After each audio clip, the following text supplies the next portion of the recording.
Good evening friends.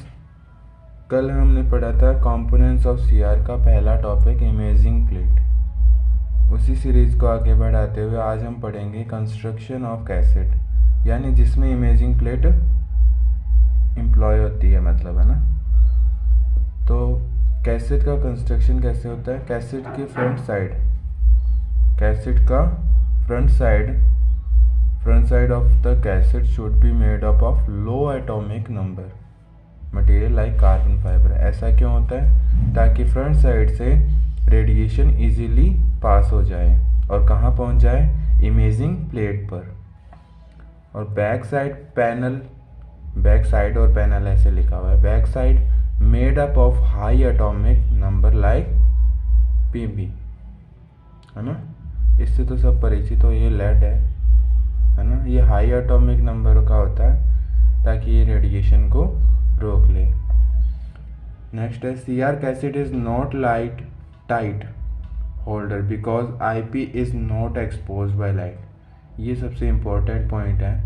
जो CR cassette होती है इज नॉट लाइट टाइट नहीं होती। लाइट टाइट कौन सी वाली होती है? कन्वेंशनल एक्सरे जिसमें होते हैं, बिकॉज जो एक्सरे फिल्म कन्वेंशनल वाली होती है वो लाइट सेंसिटिव होती है, ये लाइट सेंसिटिव नहीं होती। तो इसमें ऐसा कोई नियम नहीं है कि लाइट टाइट करना ही ज़रूरी है ना। ये आईपी क्या है? एक्सपोज नहीं होगी लाइट से, लाइट का कोई इम्पैक्ट नहीं होगा। स्कैटर ये लिखा हुआ है। भी स्कैटर रेडिएशन कौन सी वाली होती है? जो अनयूजफुल रेडिएशन होती है ना कमरे में, जो अनयूजफुल रेडिएशन होती है उसको क्या कहते हैं? Scatter radiation. इमेजिंग प्लेट, पहले क्या होगा? इमेजिंग प्लेट को क्या किया जाएगा? एक्सरे से एक्सपोज किया जाएगा। फिर ये जो एक्सपोज्ड इमेजिंग प्लेट है वो रीडर में डाली जाएगी, फिर इमेज की प्रोसेसिंग होगी, फिर मॉनिटर पे क्या होगा? डिस्प्ले होगा। फिर डिस्प्ले से फिर उसका प्रिंटर की साइज प्रिंट होगा। ये प्रिंटर बना रखा है, ये प्रिंट हो जाएगा और फिर अगर फर्दर यूज़ के लिए स्टोर करना है तो स्टोर भी हो जाएगा। ये कुछ पॉइंट लिखे गए हैं। CR plate is not used with screen. पहली लाइन का मतलब है CR plate is not used with screen और फिल्म। स्क्रीन क्या होती है? ये वो उसकी बात कर रहा है, इंटेंसिफाइंग स्क्रीन की। तो सीआर प्लेट में तो इंटेंसिफाइंग स्क्रीन की ज़रूरत ही नहीं है, बिकॉज इसमें क्या है? पीएसपी है जो सीधा ही रेडिएशन एनर्जी को क्या कर लेगा? स्टोर कर लेगा। ठीक है। CR plate is not use with screen और फिल्म। कन्वेंशनल एक्सरे कैसेट में कितनी इंटेंसिफाइंग स्क्रीन्स होती हैं? 2 होती हैं, और इसमें एक भी नहीं होती सीआर में, है ना, सीआर कैसेट में। The latent image is stored for 24 hours.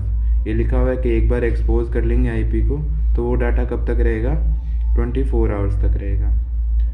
और थर्ड पॉइंट लिखा हुआ है 25% of latent image is fed out with in 8 hours.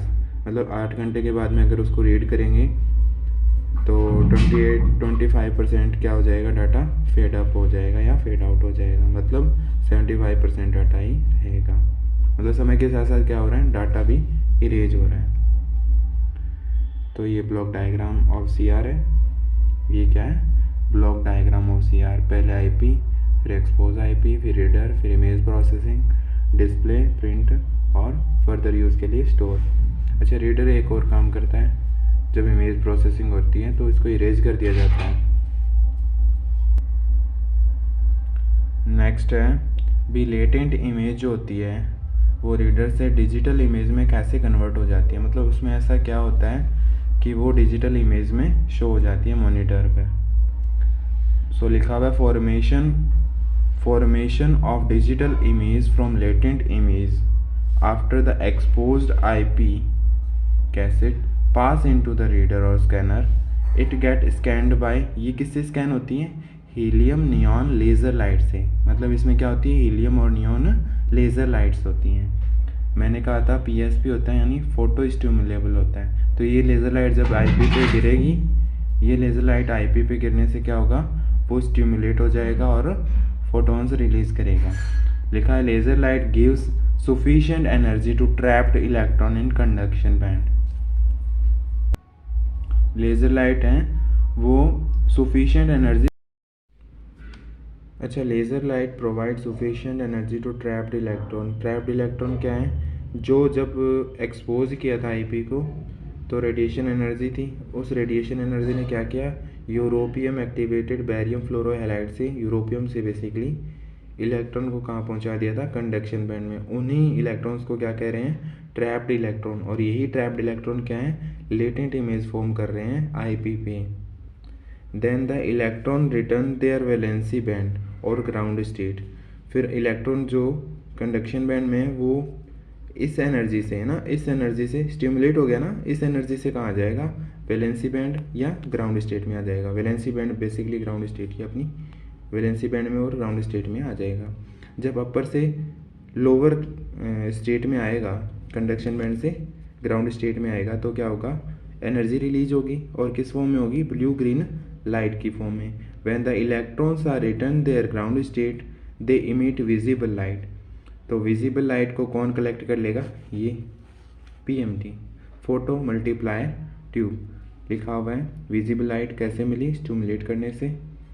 फिर पीएमटी क्या करेगा, इस सारी विजिबल लाइट को कलेक्ट कर लेगा। बेसिकली यही क्या है, विजिबल सिग्नल्स हैं, लाइट सिग्नल्स हैं, इनको कलेक्ट करके किस में कन्वर्ट कर देगा, इलेक्ट्रिकल या इलेक्ट्रॉनिक सिग्नल्स में। फिर ये लिखा हुआ है फोटो मल्टीप्लायर ट्यूब। फिर क्या होगा, फिर लिखा है an ADC analogue digital converter, भूलना नहीं कभी, इसकी full form analogue digital converter. एक तो काम ये हो रहा है, एक तो हम यहाँ तक पहुँचे, फिर दूसरा काम ये हो रहा है, फिर तीसरा काम क्या हो रहा है, एडीसी जो है कन्वर्ट करा है इलेक्ट्रॉनिक सिग्नल को किस में, डिजिटल सिग्नल में। और फिर ये डिजिटल सिग्नल ही क्या है, डिजिटल इमेज है, जो फाइनली डिजिटल इमेज फॉर्म ना, जो मॉनिटर पे शो हो रही है। After imaging, high intensity light source erased the data of IP for immediate reuse। ये कह रहा है कि जो हीलियम नियॉन, अच्छा रीयूज़ कैसे कर सकते हैं, जो हीलियम नियॉन लेज़र लाइट थी, उन्होंने बहुत ज़्यादा लाइट सोर्स था, उसके पास में एनर्जी बहुत ज़्यादा थी, तो उस एनर्जी से क्या हुआ था, आईपी क्लीन या इरेज हो गई फॉर रीयूज़ के लिए ना। अच्छा ये प्रोसेस लिखी गई है, ये प्रोसेस लिखी गई है भी कैसे क्या हो रहा है। हीलियम नियॉन लेज़र लाइट ने, लेज़र लाइट कहाँ थी, रीडर में थी, रीडर ने ये लाइट कहाँ गई, कंडक्शन बैंड में जो ट्रैप्ड इलेक्ट्रॉन थे उसके पास गई। फिर इलेक्ट्रॉन मूव हो गए कहाँ, कंडक्शन टू ग्राउंड स्टेट में, स्टिमुलेट हुआ है, बेसिकली ये स्टिमुलेशन हुआ है ना। हम ये फोटो स्टिमुलेबल फॉस्फर है ना, PSL ल्यूमिनेसेंस, ये ल्यूमिनेसेंस मिल रहा है अपने को, ये रहा।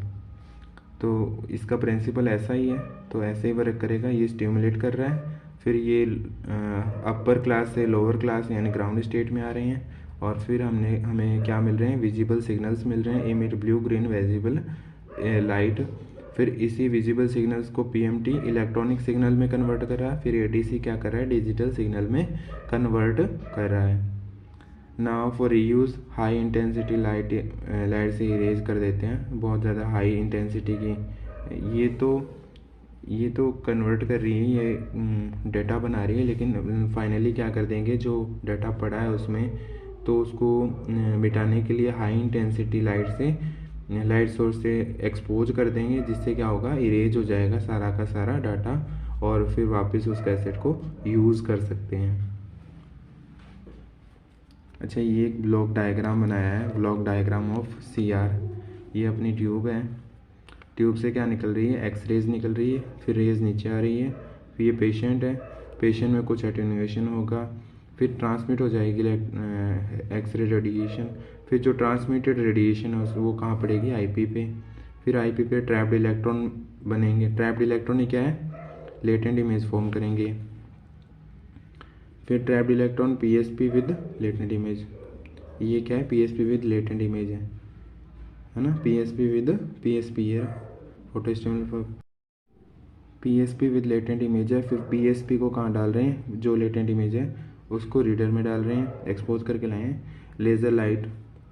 फिर यहाँ क्या होगा, लेज़र लाइट है, हीलियम नियॉन लेज़र लाइट, ये क्या बना रही है, विजिबल लाइट बना रही है, विजिबल सिग्नल बना रही है, ब्लू ग्रीन से है ना, लाइट निकल रही है।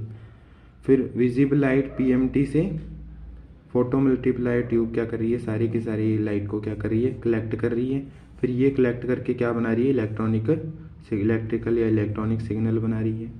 फिर एडीसी क्या कर रहा है, डिजिटल सिग्नल बना रहा है। फिर डिजिटल सिग्नल ही डिजिटल इमेज है।